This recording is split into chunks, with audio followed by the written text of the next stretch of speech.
Ho amin'ny rapitsy kosa indray toko lasitopoko vavy no aroso amintsika mpamaky ny larana vaovao ny gazety Soa larana fahavalopolo sy telonjato no indro aroso amintsika ary ireo lohateny misongadina ao anatin'izany. Dimy taona izao no niarako taminao, niarady fankaty fampitantana tsy ny fandao, nitoky ny famzahaina. Larana fahavalopolo sy telonjato amin'ny gazety Soa no ivoaka manomboka rahampitso. Tahaka amin'ny mahazatra dia lohahevitra maro samihafa mahaliana no entin'ny gazety Soa anao.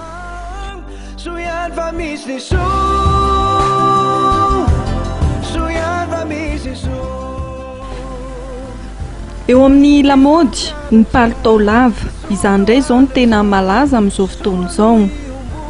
Ampahafantarin'ny gazety Soa amintsika vehivavy ihany koa hoe ny silipo misy karazany veny.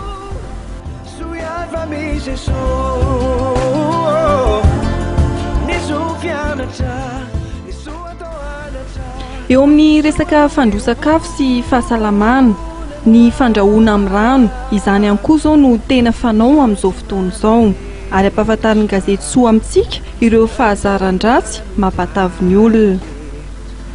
Resam-pitiavana indray, mametra-panontaniana ny gazety Soa hoe porofom-pitiavana ve ny asarotam-piaro.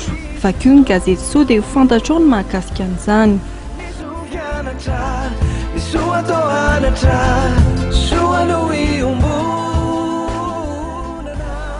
Karazana vaovao samihafa mahaliana maneran-tany no entin'ny gazety Soa amintsika ao amin'ny pejy 4 sy ny pejy 5. Misy ihany koa ireo karazana fandrahoan-tsakafo hafa sy lamodina sakafo vaovao entin'ny gazety Soa aminao.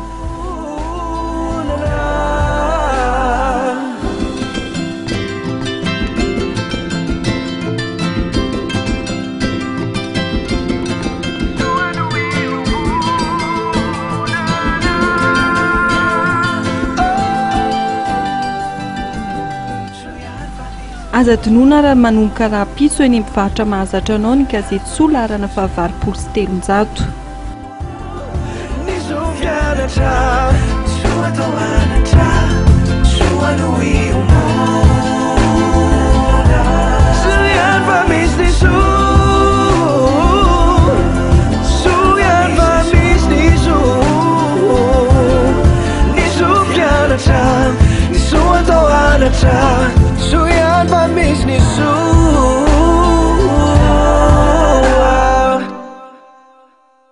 Zay ny toko lasitopoko vavy no anakatonantsika indray ny pejin'ny fampahalalam-baovao tamin'ity takarivan'ny alarobia ity. Fisaorana amin'ny tafotafo no atolotra ao anao ary dia manasanao anaraka ny toy ny fandarana eto amin'ny fahitalavitra ma TV. Isika kosa dia famefotoana eto indray ho amin'ny andron'ny rahampitso. Veloma tompoko.